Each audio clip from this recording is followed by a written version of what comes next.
Assalamualaikum warahmatullahi wabarakatuh. Innal hamdalillah nahmaduhu wa nasta'inuhu wa nastaghfiruh wa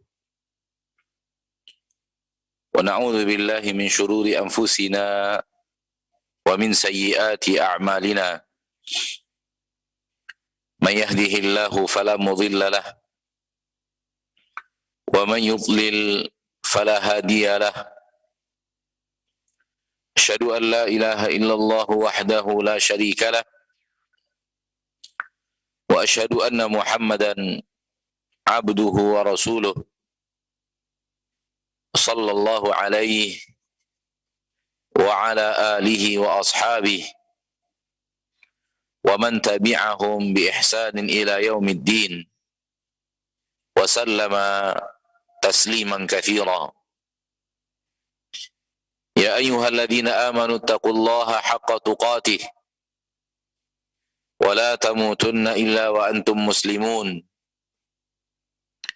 يا أيها الناس اتقوا ربكم الذي خلقكم من نفس واحدة وخلق منها زوجها وبث منهما رجالا كثيرا ونساء واتقوا الله الذي تساءلون به والأرحام إن الله كان عليكم رقيبا. يا أيها الذين آمنوا اتقوا الله وقولوا قولا سديدا يصلح لكم أعمالكم ويغفر لكم ذنوبكم ومن يطع الله ورسوله فقد فاز فوزا عظيما.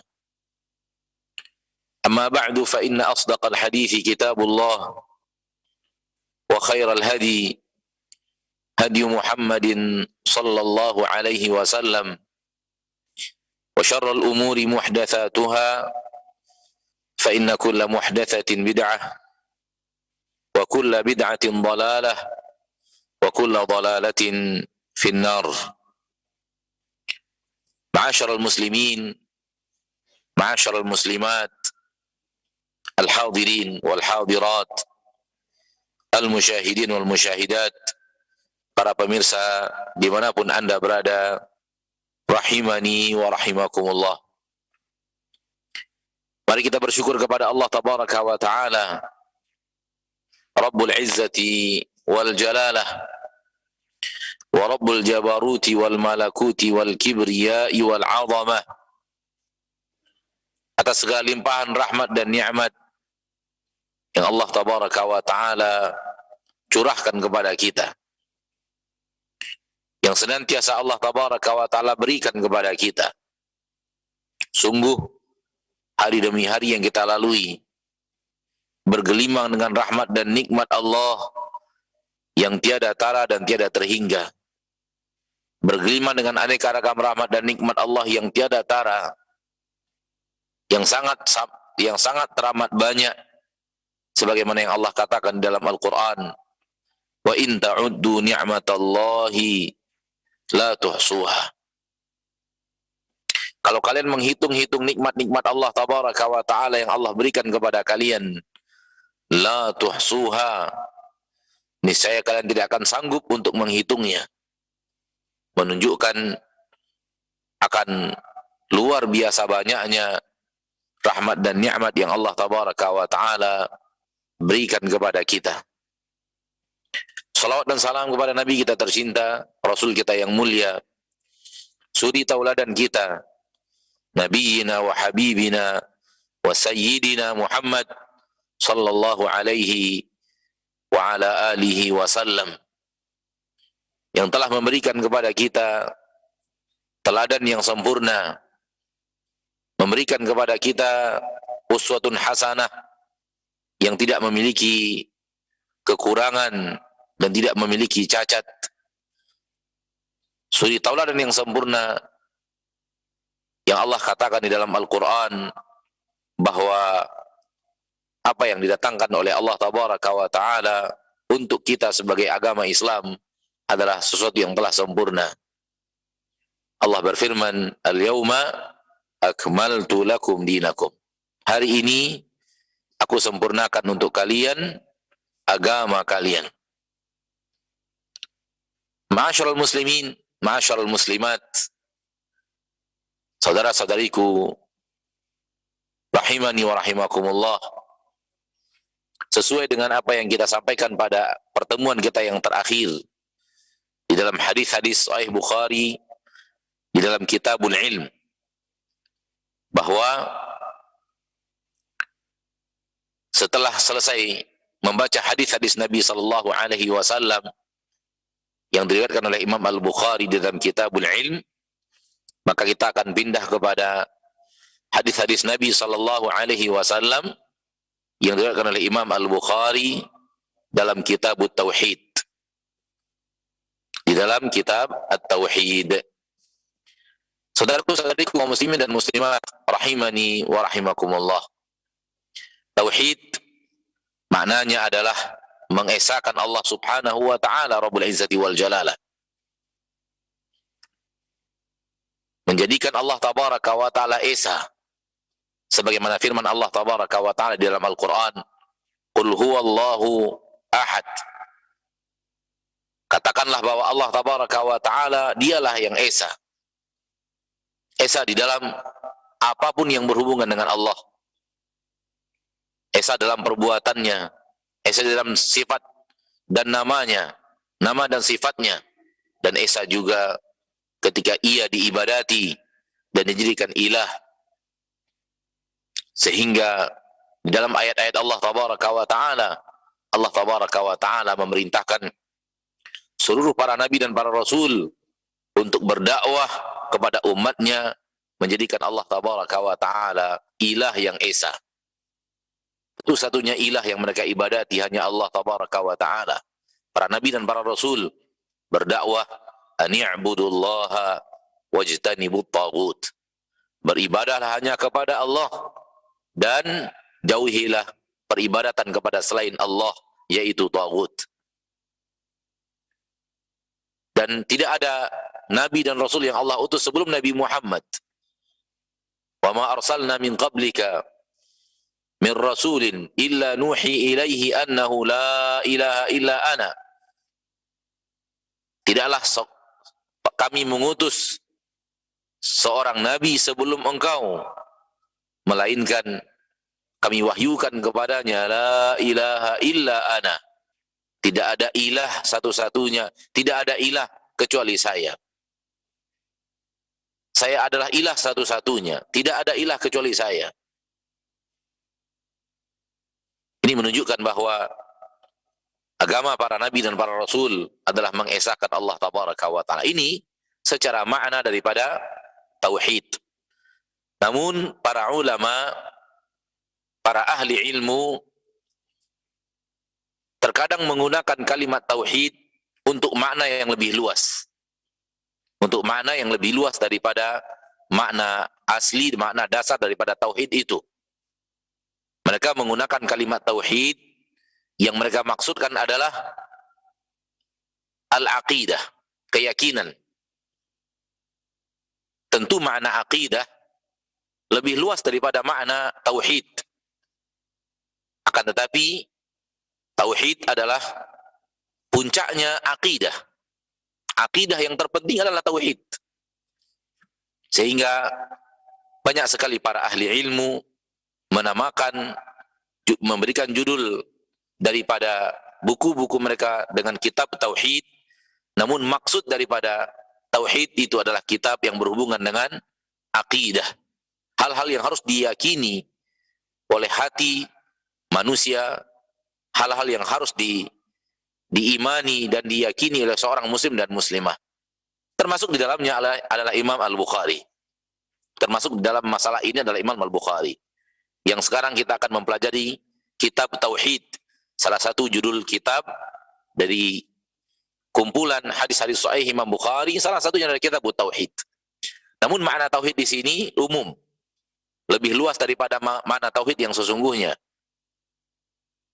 Karena makna tauhid yang dikembalikan kepada makna tauhid dasarnya adalah mengesahkan Allah.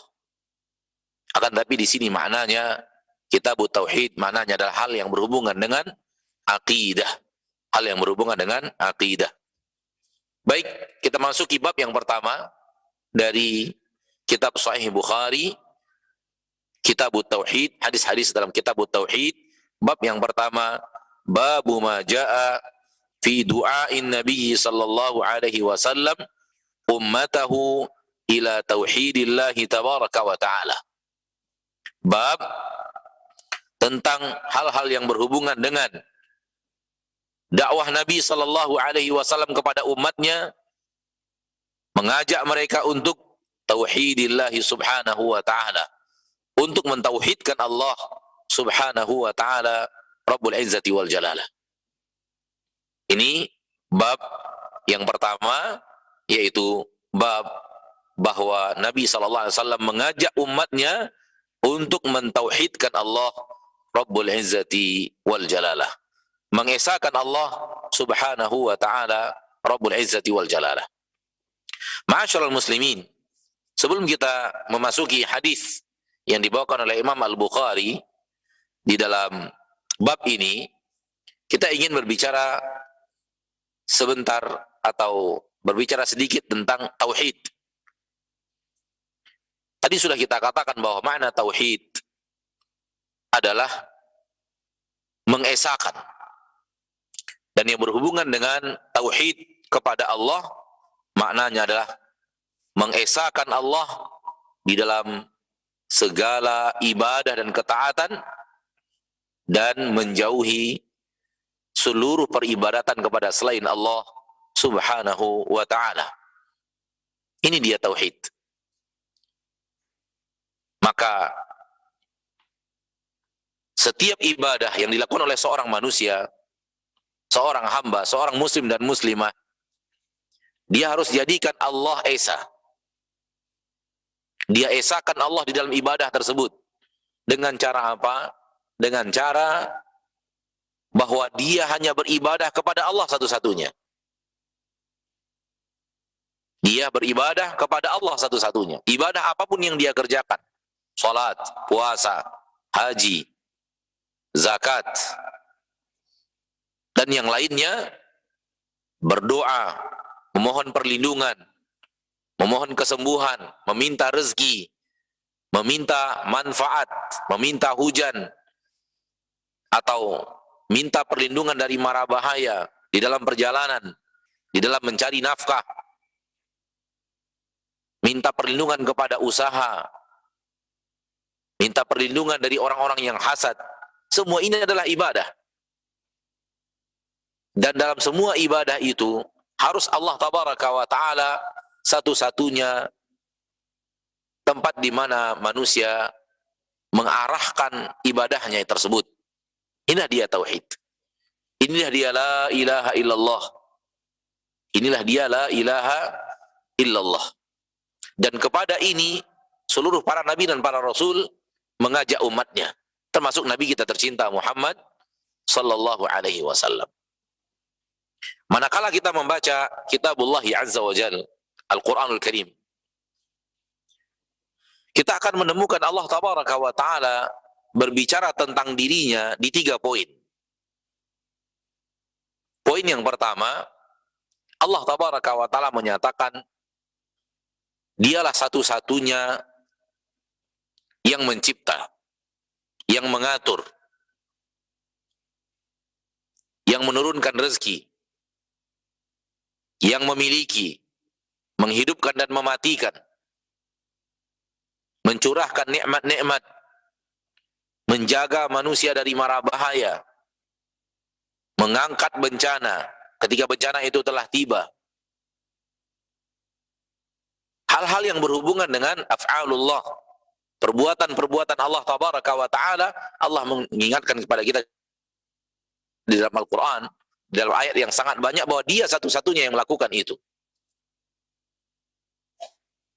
Yang kedua, Allah tabaraka wa ta'ala banyak berbicara di dalam Al-Quranul Karim bahwa Allah memiliki nama,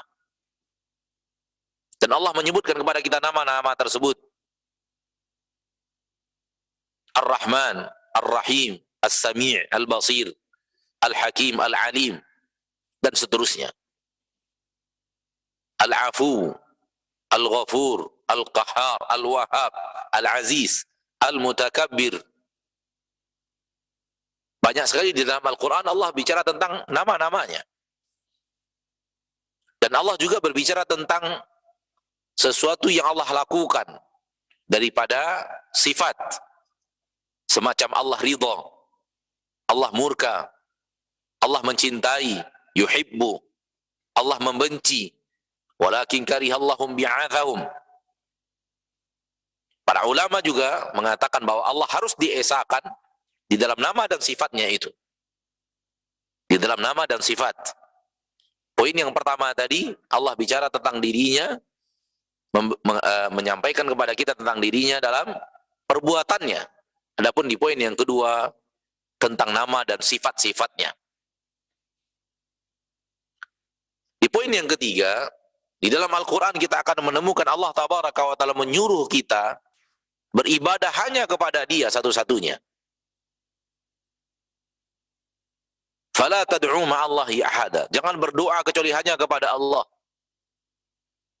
Qul inna salati wa nusuki wa mahyaya wa mamati lillah. Katakan salatku, sembelihanku, hidupku dan matiku hanyalah milik Allah.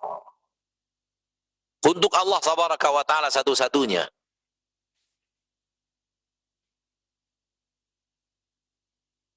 Wala usyriku bihi ahada. Dan aku tidak akan menyekutukan Allah dengan sesuatu apapun. Allah Tabaraka wa Ta'ala memerintahkan kita berdoa hanya kepada Allah. Dengan mengatakan, Qulid'ullah. Berdoalah hanya kepada Allah. Allah Tabaraka wa Ta'ala juga mengatakan, Idza da'ani. Allah mengatakan, Ud'u rabbakum. Berdoalah kepada Rabb kalian. Perintah untuk mengesahkan Allah di dalam permintaan dan doa. Dan poin yang ketiga adalah mengesahkan Allah di dalam setiap amal ibadah yang kita kerjakan. Dan inilah dia tiga hal terpenting dari ayat-ayat Allah di dalam Al-Quran tentang bagaimana kita mengesahkan Allah dan mentauhidkan Allah. Mentauhidkan Allah di dalam perbuatan-perbuatan Allah, di dalam apa yang Allah lakukan dan Allah kerjakan. Mentauhidkan Allah di dalam nama dan sifatnya, dan mentauhidkan Allah Tabaraka wa Ta'ala di dalam peribadatan kita kepadanya. Dan yang inti daripada segalanya adalah yang ketiga. Inti daripada segalanya adalah la ilaha illallah, menjadikan Allah Tabaraka wa Ta'ala esa satu-satunya. Nah, kita bacakan hadisnya. Berkata Imam Al-Bukhari rahimahullahu rahmatan wasi'ah, wa haddatsani Abdullah ibnu Abil Aswad qala haddatsana Al-Fadl ibn Ala qala haddatsana Ismail ibnu Umayyah an Yahya bin Abdullah annahu sami'a Aba Ma'bad Maula Ibn Abbas yaqul sami'tu Ibn Abbasin radhiyallahu anhuma yaqul. Jadi riwayat hadis ini dari Imam Bukhari kepada sahabat Nabi yang mulia Abdullah Ibn Abbas radhiyallahu anhuma wa ardahuma. Yaqul, berkata Abdullah bin Abbas, lamma ba'atha an-nabiy sallallahu alaihi wasallam Mu'adhan ila nahwi ahli al-Yaman. Tatkala Nabi sallallahu alaihi wasallam mengutus Mu'adh kepada penduduk Yaman, kaum manusia yang tinggal di Yaman, qala lahu, Nabi sallallahu alaihi wasallam berkata kepada Abdullah ibnu Abbas, innaka taqdumu ala qaumin min ahlil kitab. Sesungguhnya engkau akan datang kepada kaum yang mereka itu adalah ahlul kitab. kaum yang pernah diberikan oleh Allah kitab.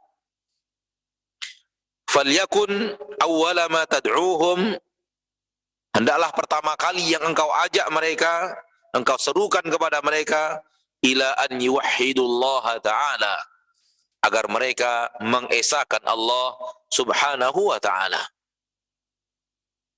Ajak mereka untuk mengesahkan Allah subhanahu wa ta'ala. Fa idza arafu dzalik, kalau mereka sudah mengakui itu, fa akhbirhum, maka beritahu kepada mereka, annallaha farada alaihim khamsa salawatin, sesungguhnya Allah tabaraka wa ta'ala mewajibkan kepada mereka salat 5 waktu, fi yaumihim wa lailatihim, pada malam dan siang mereka, pada siang dan malam mereka. Di siang dan malam hari itu Allah tabaraka wa ta'ala wajibkan kepada mereka 5 kali salat. Fa in sallau, apabila mereka melakukan salat itu, fa akhbirhum, maka beritahu mereka, annallaha aftarada alaihim, bahwa sesungguhnya Allah tabaraka wa ta'ala mewajibkan atas mereka zakata amwalihim, mengeluarkan zakat dari harta mereka, tukhadu min ghaniyihim faturaddu fi faqirihim, diambil dari yang kaya dari mereka dan akan diberikan kepada yang fakir daripada mereka. Fa idza aqarru bidzalik, apabila mereka mengakui itu, menyetujui pembayaran zakat, faqudh minhum, maka ambil zakat dari mereka, wa tawaqqi karaim amwalin nas, dan hendaklah engkau menjauhi harta-harta yang berharga milik manusia. Ma'asyiral muslimin, ma'asyiral muslimat, saudaraku, saudariku rahimani wa rahimakumullah. Di dalam hadis yang mulia ini, yang telah kita bacakan dari hadis yang pertama dari kitab At-Tauhid di dalam Sahihul Bukhari, terdapat di dalamnya bahwa Nabi sallallahu alaihi wasallam mengutus Muadz ibnu Jabal radhiyallahu taala anhu untuk berdakwah. Rasulullah SAW mengutus Muadz bin Jabal untuk berdakwah ke Yaman. Dan di Yaman itu hidup ahlul kitab, kaum Yahudi, dan itu yang mayoritas, dan kaum Nasrani, walau mereka tidak mayoritas. Namun mayoritas yang hidup atau yang berdomisili di Yaman ketika itu mayoritasnya adalah kaum al-Yahud, dan kaum Yahud adalah ahlul kitab, sebagaimana kaum Nasara adalah ahlul kitab. Di dalam hadis ini Rasulullah SAW menyuruh Muadz bin Jabal radhiyallahu taala an untuk yang pertama kali seruan dakwah yang akan dilakukan oleh Muadz bin Jabal kepada mereka ahlul kitab adalah mengesahkan Allah. Mengesahkan Allah, mentauhidkan Allah, dan menjauhkan persekutuan, menyekutukan Allah dengan sesuatu. Mengajak kepada mengesahkan Allah di dalam peribadatan. Ahlul kitab adalah kaum yang mengenal Allah. Karena ahlul kitab, agama mereka agama samawi, agama yang datang dari langit sebagai wahyu kepada Nabi Musa, dan agama samawi, agama yang datang dari langit sebagai wahyu kepada Nabi Isa alaihissalam. Kaum Yahud mengaku mereka beriman kepada Nabi Musa dan kitab suci mereka adalah Taurat, dan kaum Nasara mengaku bahwa mereka adalah pengikut dari Nabi Isa, dan mereka mengaku beriman kepada kitab tersebut, yaitu kitab Injil.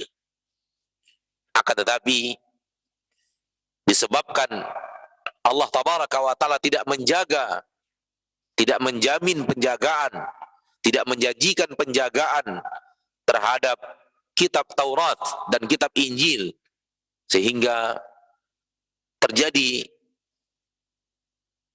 perubahan. Ulama-ulama Yahud dan ulama-ulama Nasara melakukan perubahan di dalam kitab Taurat dan kitab Injil, sehingga agama itu berubah. Sehingga agama yang murni yang dibawa oleh Nabi Musa alaihissalam tidak lagi sama dengan agama yang diamalkan oleh kaum Yahudi. Dan hal yang sama kepada Injil, kepada Nabi Isa. Agama yang sebenarnya dibawa oleh Nabi Isa alaihissalam tidak lagi sama dengan agama yang diamalkan oleh orang Nasara, walaupun mereka mengaku pengikut Nabi Isa. Namun sungguh pun demikian, asal daripada agama tersebut datangnya dari wahyu yang Allah wahyukan kepada Nabi Musa dan Allah wahyukan kepada Nabi Isa. Ini yang kita sebut dengan agama langit, sehingga mereka disebut ahlul kitab, kaum yang telah diberikan kepada mereka kitab. Dan kitab Taurat, kitab Injil, terjadi perubahan-perubahan di dalamnya. Tidak lagi suci, tidak lagi murni. Sebagaimana yang Allah katakan di dalam Al-Quran bahwa mereka merubah-rubah kitab. Yuharrifuna al-kalima an mawadhi'i. Mereka melakukan perubahan-perubahan kalimat-kalimat Allah yang ada di dalam kitab-kitab tersebut dari tempat-tempatnya. Ada yang ditambahkan, ada yang dikurangkan, sehingga terjadi perubahan dahsyat dari agama sesungguhnya, yaitu agama Nabi Musa dan agama Nabi Isa. Adapun agama Nabi Musa dan Nabi Isa sama dengan agama Nabi Muhammad sallallahu alaihi wasallam. Sama-sama Islam yang Allah wahyukan kepada Nabi Muhammad SAW, itulah yang Allah wahyukan kepada Nabi Musa dan Nabi Isa alaihi salam. Ala kulli hal, mereka lah penduduk Yaman. Dan mereka kenal kepada Allah. Kenapa mereka kenal kepada Allah? Karena mereka pengikut para nabi. Namun dengan agama yang sudah berubah-ubah. Akan tetapi mereka masih mengenal Allah. Maka mereka masih mengakui Allah. Mereka masih beribadah kepada Allah. Namun bedanya, mereka melakukannya dengan kesyirikan. Mereka melakukan dengan penyekutuan. Tidak lagi mengesahkan Allah di dalam peribadatan. Oleh karena itu, Nabi SAW memerintahkan Mu'adz bin Jabal radhiyallahu taala anhu wa ardhah, yang pertama kali engkau dakwahkan kepada mereka, ajak mereka untuk mengibadati Allah satu-satunya saja. Esahkan Allah. Jadikan Allah satu-satunya yang diibadati, bukan Isa, bukan ibunya Isa, bukan Ruhul Qudus, bukannya Uzair. Beribadah hanya kepada Allah satu-satunya. Menjauhkan seluruh penyekutuan sesuatu apapun dengan Allah tabaraka wa ta'ala Rabbul Izzati wal Jalalah. Inilah yang dijadikan oleh Imam Al-Bukhari rahimahullah judul bab, bahwa Nabi SAW mengajak umatnya untuk bertauhid, mengesahkan Allah subhanahu wa ta'ala. Baik, di dalam hadis ini tidak ada dakwah Nabi SAW yang mengajak umatnya kepada tauhid. Yang ada adalah Nabi menyuruh Mu'adz radhiyallahu taala anhu untuk berdakwah kepada tauhid. Dan Mu'adz bin Jabal penyampai dari Rasul, penyampai dakwah Rasul sallallahu alaihi wasallam.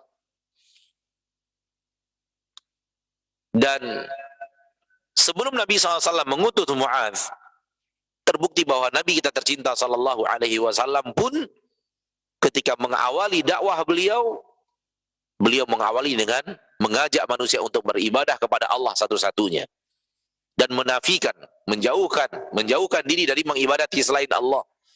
Itu juga yang beliau lakukan. Mengajak orang Quraisy untuk beribadah hanya kepada Allah, meninggalkan kepada peribadatan kepada selain Allah, mengesahkan Allah dalam ibadah, menjauhkan diri dari peribadatan kepada Lata, kepada Uzza, kepada Hubal, kepada Manah, dan kepada seluruh berhala-berhala yang ada di sekitar Ka'bah, yang jumlahnya sangatlah banyak, lebih daripada 300 berhala di sekitar Ka'bah yang diibadati oleh orang-orang Arab, Quraisy dan selain Quraisy, Dan Nabi SAW mengajak mereka semua untuk meninggalkan peribadatan kepada selain Allah itu. Jadi, apa yang Nabi amalkan sama persis dengan apa yang Nabi perintahkan Mu'adz ibnu Jabal radhiyallahu taala anhu untuk mengamalkannya di medan dakwah. Dan ketika Nabi sallallahu alaihi wasallam mengatakan kepada Mu'adz, "Innaka ta'ti qauman min ahli kitab." Innaka ta'ti qauman min ahli kitab. Sesungguhnya engkau mendatangi kaum dari ahli kitab. Kata para ulama, Nabi ingin mengingatkan kepada Mu'adz bin Jabal radhiyallahu taala an bahwa bersiaplah untuk berhadapan dengan kaum ahli kitab. Memberitahu kepada Mu'adz bin Jabal bahwa mayoritas yang akan dia temui di kota Mekah, di kota Yaman, di daerah Yaman adalah ahlul kitab. Ilmu daripada yang bisa kita ambil daripada hadis ini bahwa seorang da'i harus mengetahui siapa mad'unya,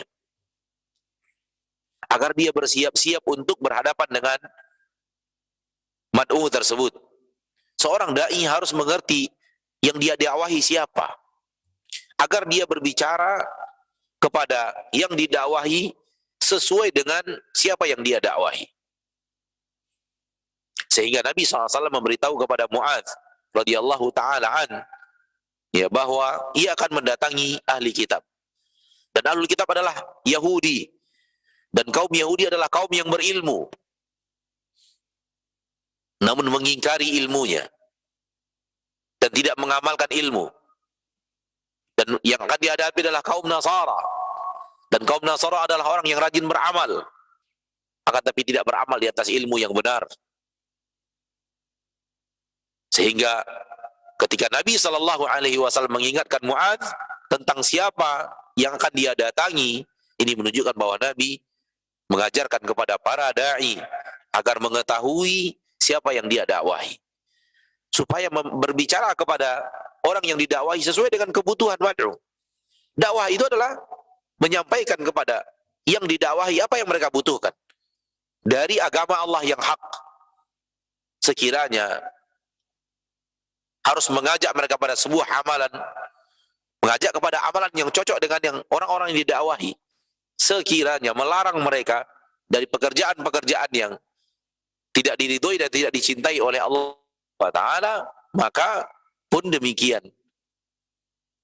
yaitu yang dinahi mungkar juga cocok dengan kaum yang sedang didakwahi. Maka mengetahui kondisi mad'u adalah bahagian daripada hal yang harus diketahui oleh seorang yang berdakwah ke jalan Allah Subhanahu wa ta'ala.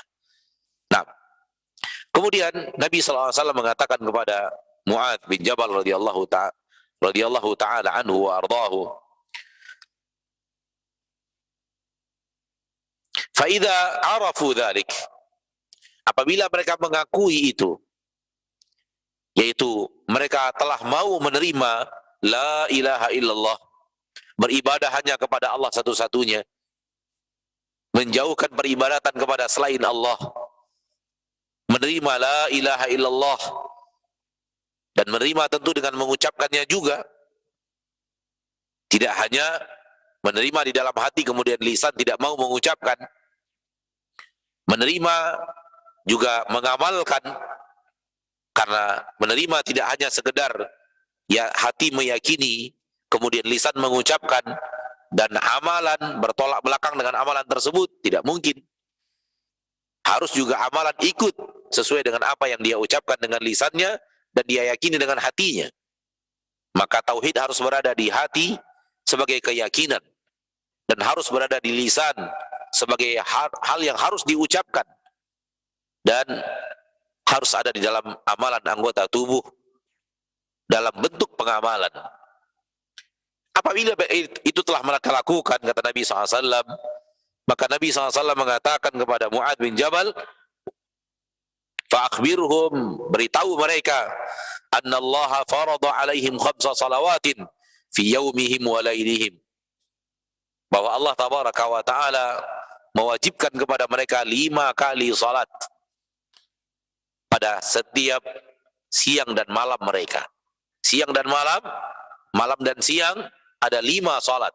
Sebagaimana yang kita ketahui kewajiban salat ya 5 waktu, yaitu salat subuh, salat zuhur, al-asr, al-maghrib dan isya. Beritahu mereka bahwa Allah mewajibkan itu. Mewajibkan mereka untuk rukuk dan sujud kepada Rabb mereka 5 kali dalam sehari dan semalam.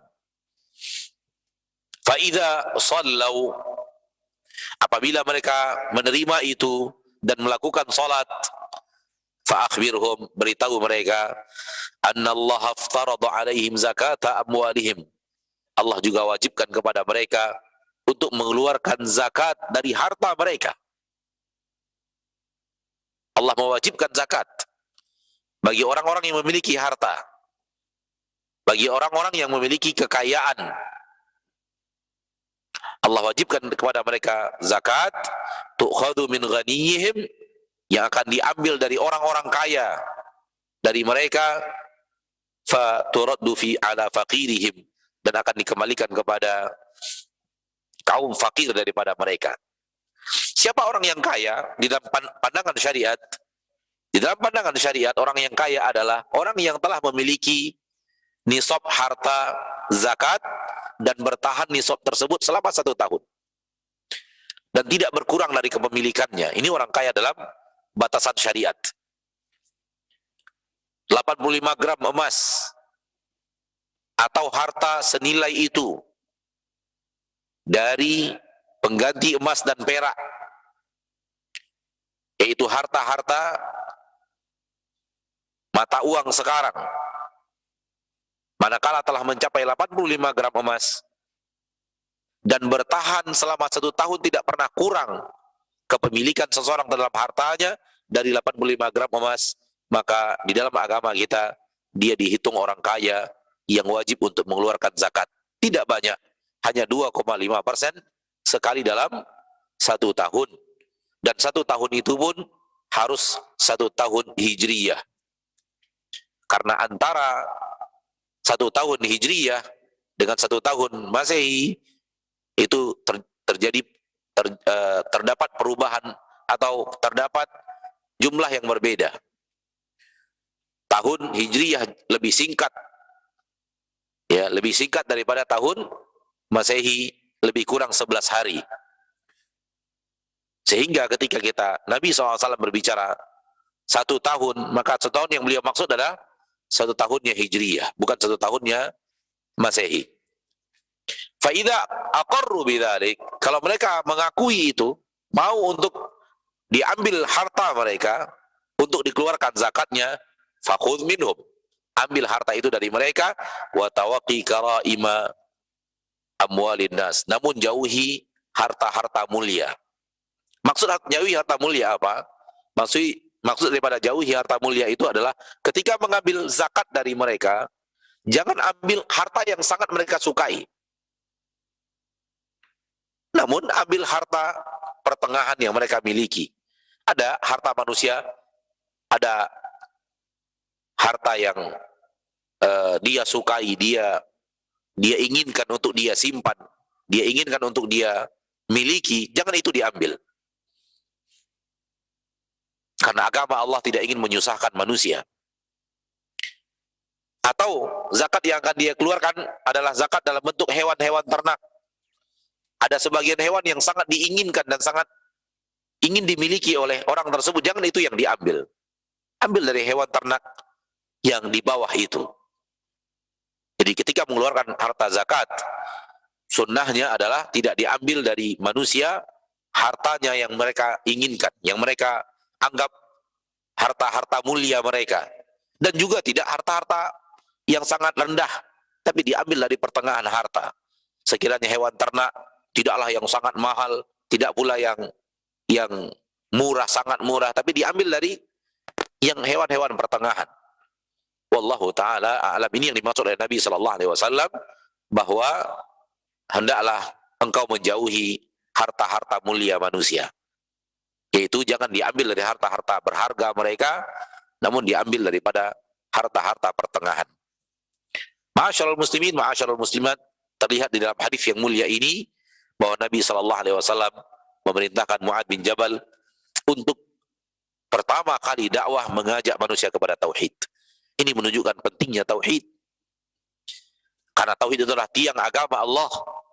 Tauhid itu adalah tiang ibadah setiap insan.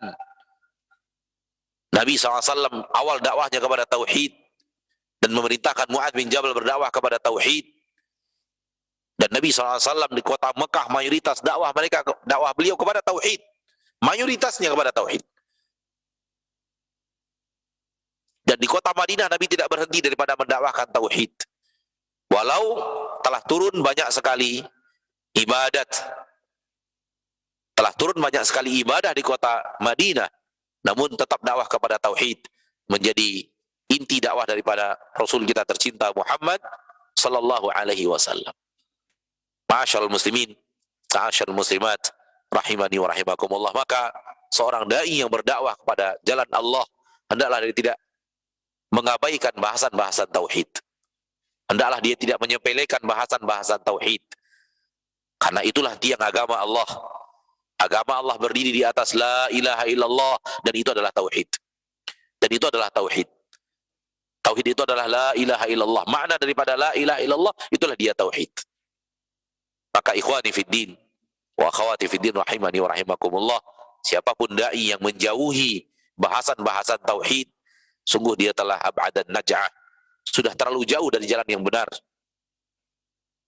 Ya. Di dalam dakwahnya dia abaikan, bahkan dia sepelekan masalah-masalah tauhid.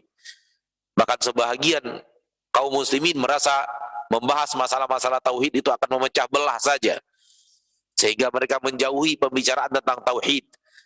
Ini hal yang sangat keliru.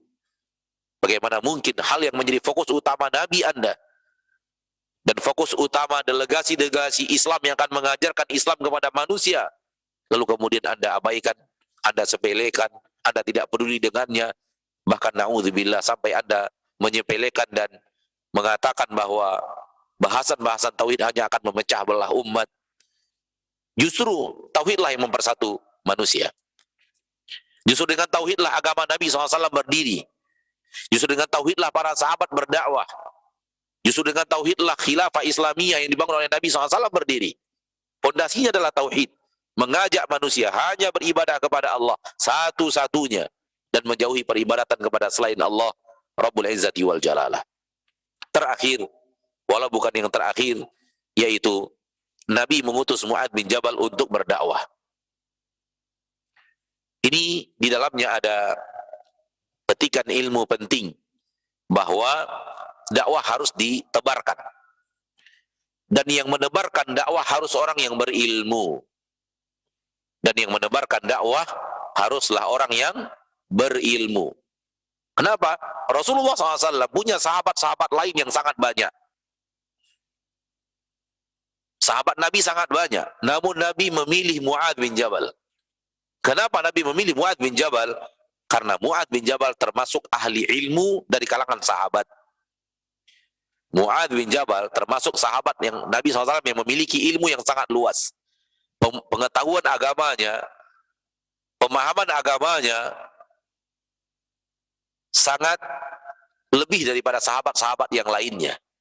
Sehingga beliau dipilih oleh Nabi SAW untuk berdakwah. Ini kita sampaikan agar kemudian saudara-saudari kita kaum muslimin dan muslimat menyadari bahwa tugas dakwah mengajak manusia kepada agama Allah dan kemudian menjadi juru dakwah adalah tugas orang yang berilmu. Bukan tugas sembarang orang.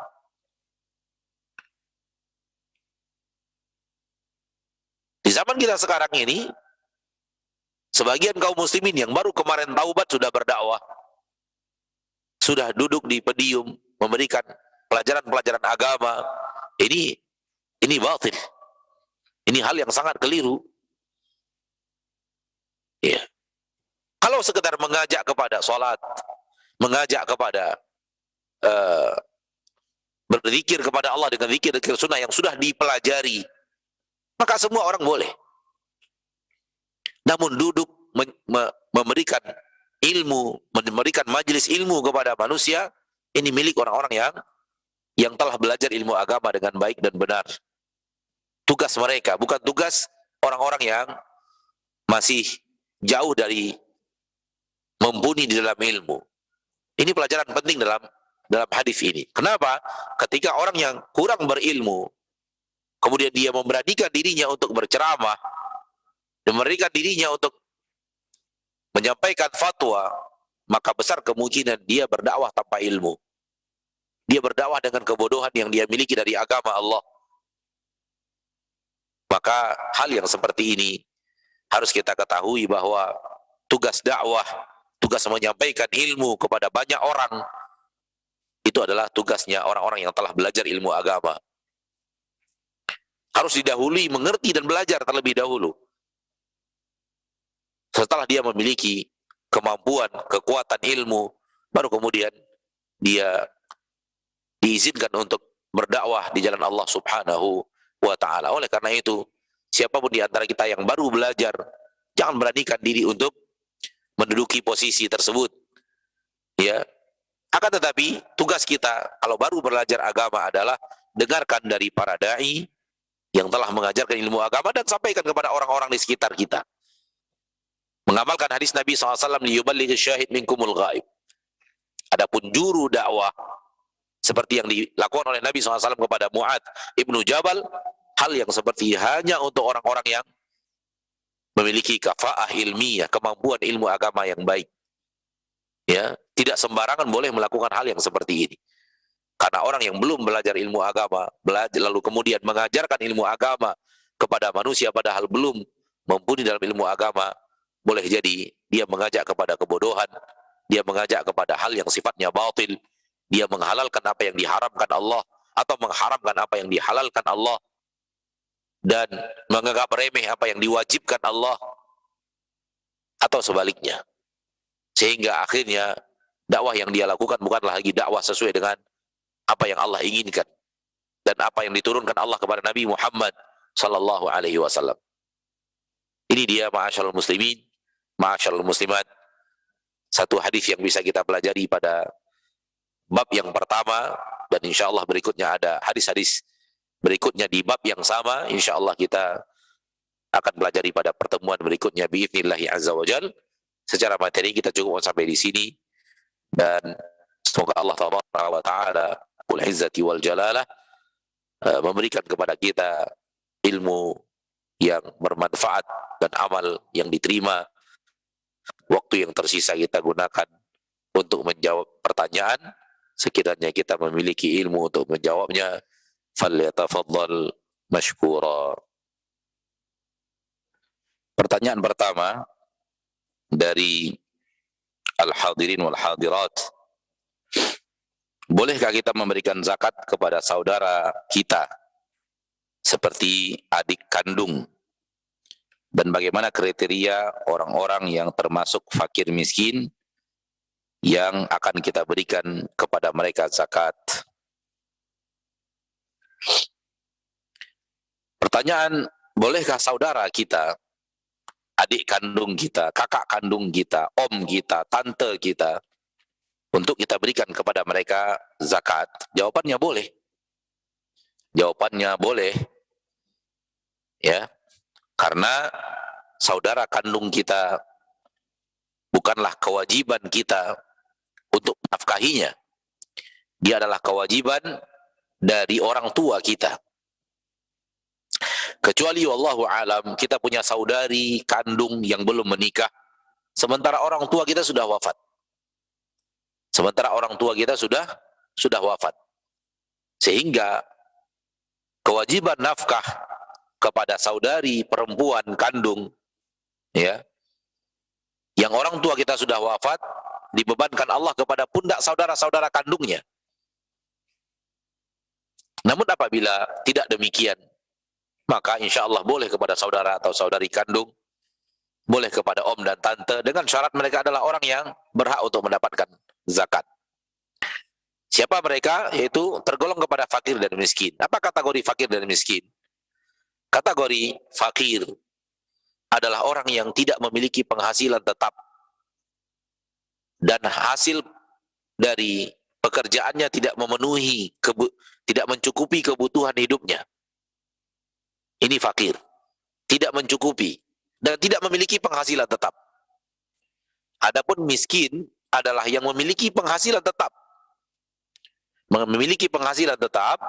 namun tetap saja tidak mencukupi untuk kebutuhan hidupnya, untuk kebutuhan bulanannya.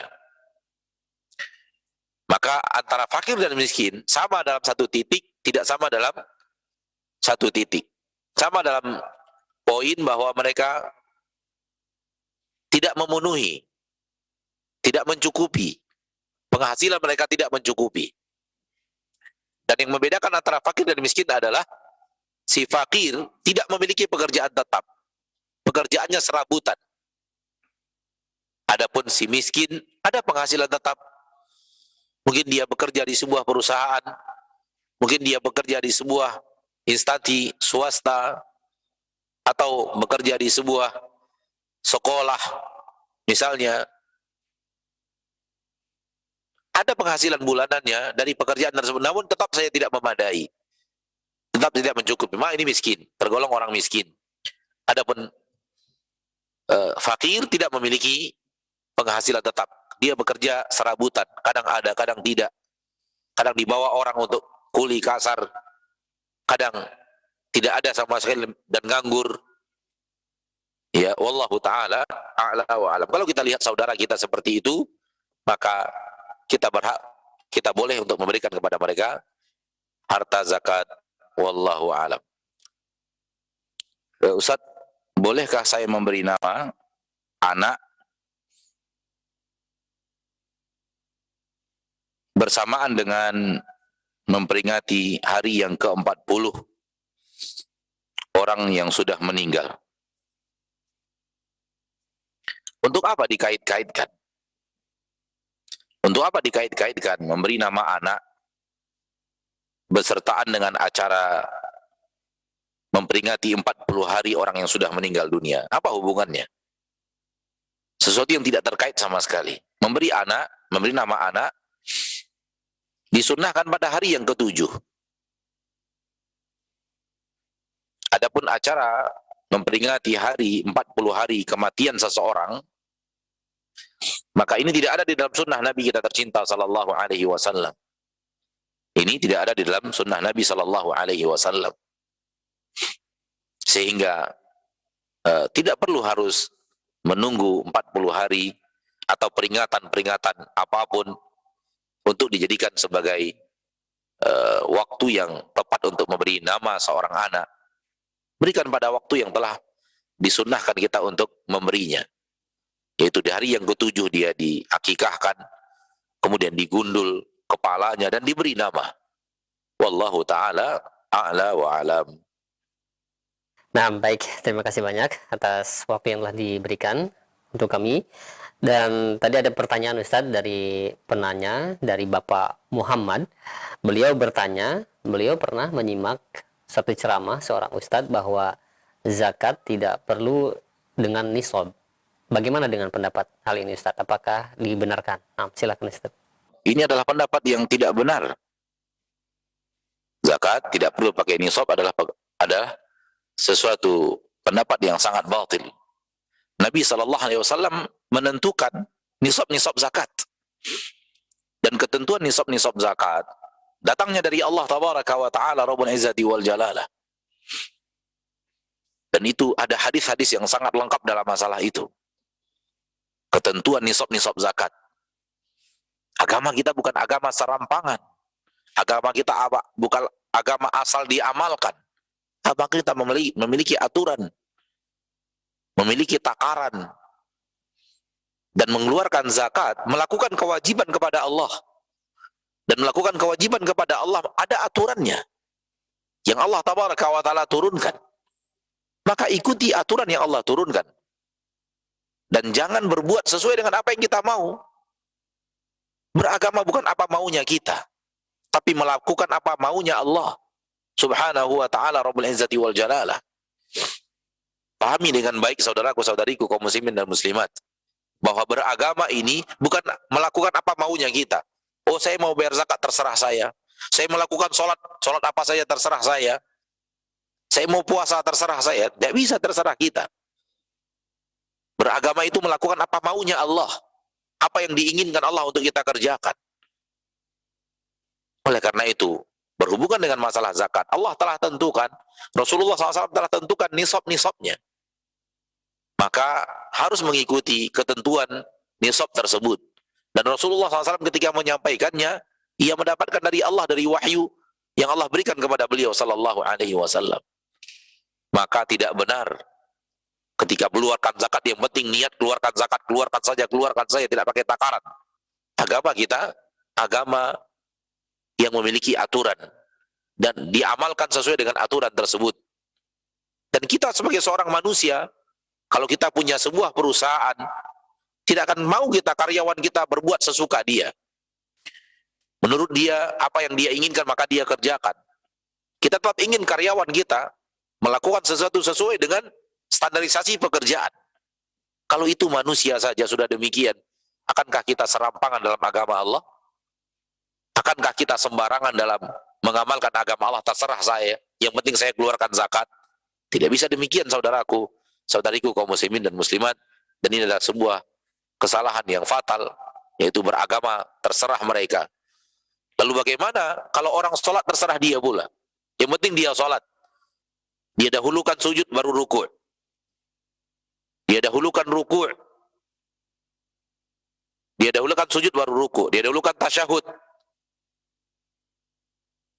dari waktu yang seharusnya. Di rakaat kedua dia tasyahud, di rakaat ketiga dia tasyahud, di rakaat keempat pun dia tasyahud baru salam. Boleh atau tidak?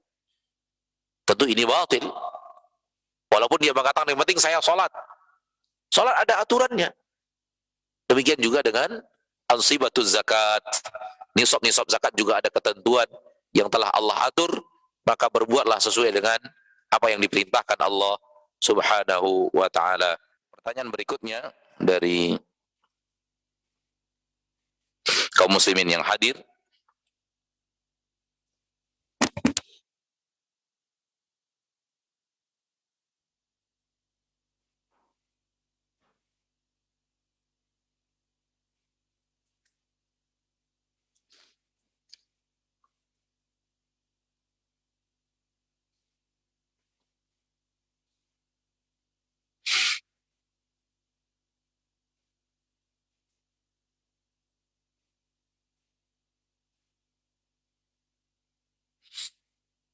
Pertanyaan berikutnya dari al-hadirin. Assalamualaikum warahmatullahi wabarakatuh. Ustaz, apakah istri berdosa jika istri menolak permintaan suami ketika istri sedang dalam keadaan haid, padahal suami sudah faham hukumnya? Suami beralasan dosanya biar dia yang tanggung.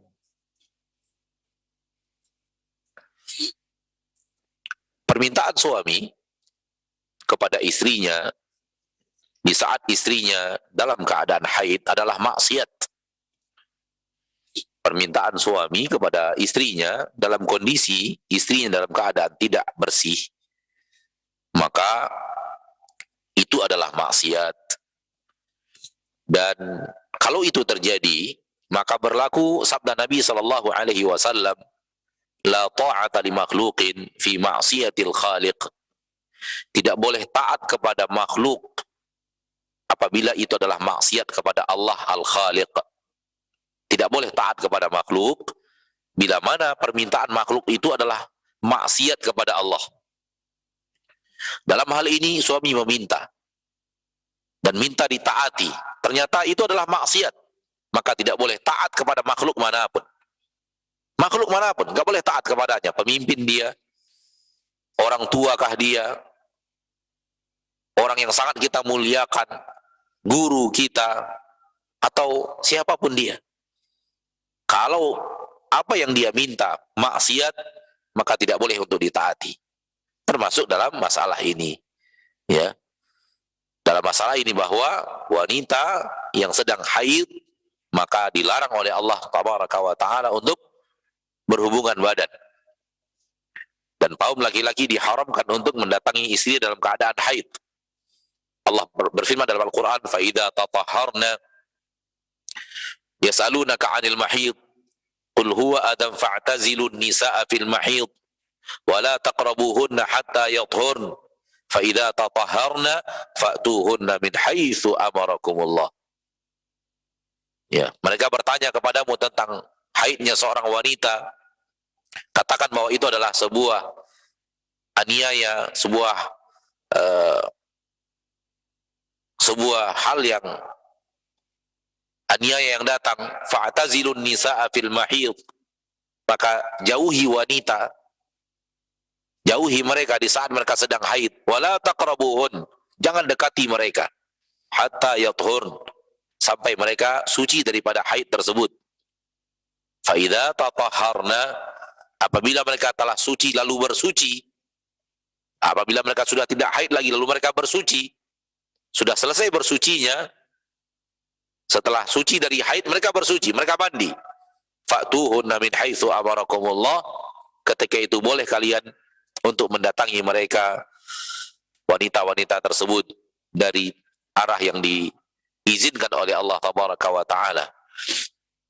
Maka haram hukumnya. Adapun alasan suami bahwa dia akan tanggung dosanya, tidak, itu bukan hal yang benar. Na'udzubillah min dzalik. Manusia mau, ya, manusia berani untuk menanggung dosa orang lain. Dan kalau ataupun si istri kemudian melayani, si istri juga berdosa. Dan dosanya tidak ditanggung oleh suaminya, sehingga dia bebas daripada dosa itu. Tidak. Dia tetap berdosa.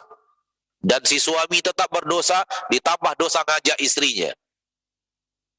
Maka akan terjadi kelipatan dosa bagi suaminya. Namun si istri tetap berdosa. Dan tidak dijadikan itu sebagai alasan bahwa dia lakukan karena perintah suaminya dan dia bebas daripada dosa. Tidak sama sekali. Wallahu ta'ala a'la wa a'lam bissawab. Nah, baik. Terima kasih banyak atas waktu yang telah diberikan. Selanjutnya, kami ajukan pertanyaan yang masuk di pesan layanan WhatsApp. Assalamualaikum warahmatullahi wabarakatuh. Dari hamba Allah yang berada di Majalengka, saya ingin bertanya, ya Ustaz, kalaulah Yahudi dan Nasrani tidak mengubah isi kitabnya, apakah Allah akan tetap mengutus Nabi Muhammad SAW untuk menyebarkan agama Islam ini? Jazakallahu khair atas jawabannya. Akhi fiddin,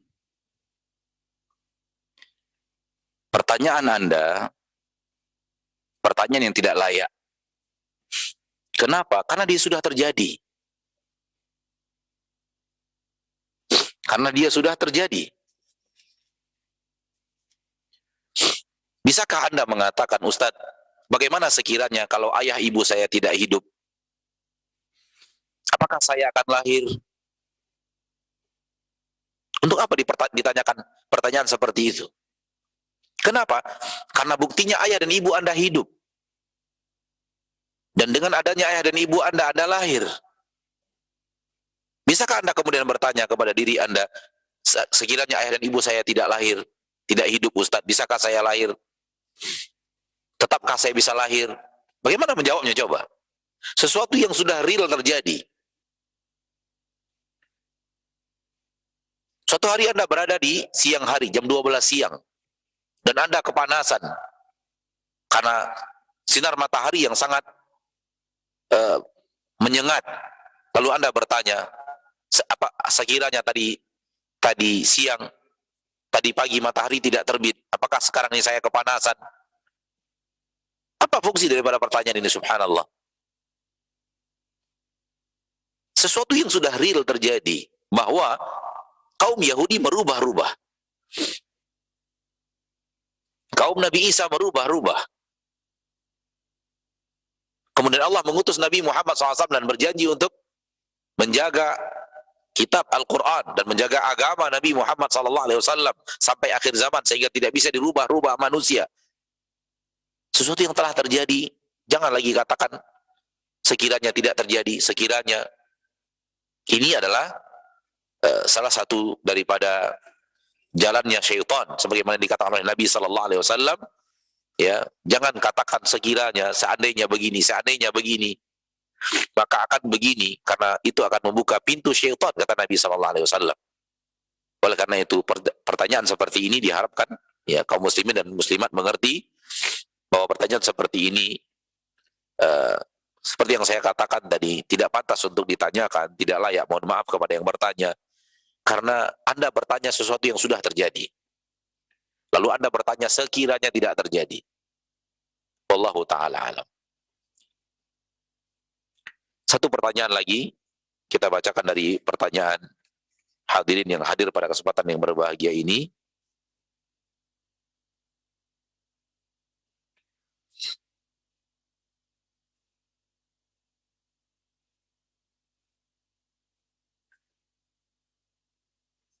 Ustadz, Anda sudah lama berpisah dari suami. Dan suami Anda sudah menikah lagi. Masalahnya Ustadz,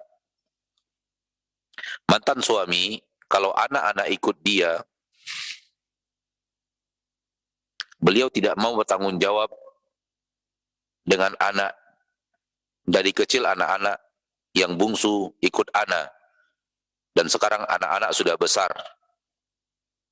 Anak tak mampu untuk melanjutkan pendidikannya. Sekarang anak-anak diambil ayahnya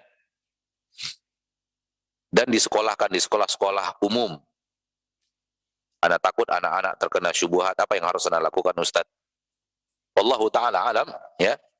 Ini urusan rumah tangga yang sebenarnya harus ditanyakan kepada orang yang mengerti detail kejadian.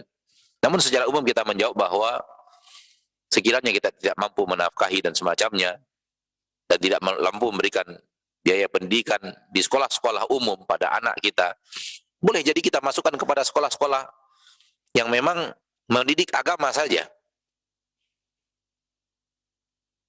Ya, mendidik agama di tempat-tempat yang bisa mereka mendapatkan pendidikan agama, tidak seperti pendidikan yang masyhur di tengah kaum muslimin, jenjang ini, setelah itu jenjang ini, setelah itu jenjang ini. Daripada kita masukkan mereka kepada sekolah-sekolah yang akan membawa mereka kepada salah beragama, hanyut di dalam dunia. Ya. Kalau ataupun telah terjadi, maka tugas ibu adalah memperbanyak komunikasi dengan anaknya, memberikan pengarahan kepada anaknya yang sedang bersama ayahnya, agar kemudian diajak juga sang anak itu untuk belajar agama, untuk membentengi dirinya di kemudian hari dari hal-hal yang tidak diridhoi dan tidak dicintai Allah Subhanahu wa ta'ala. Sampai di sini pertemuan kita pada kesempatan yang berbahagia ini, dan saya berdoa kepada Allah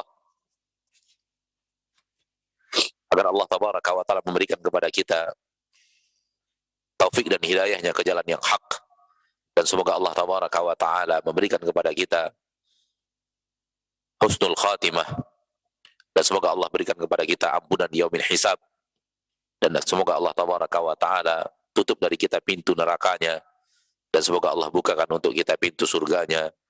Kita akhiri, subhanakallahumma wa bihamdik, asyhadu an la ilaha illa anta, astaghfiruka wa atubu ilaik. Wassalamualaikum warahmatullahi wabarakatuh.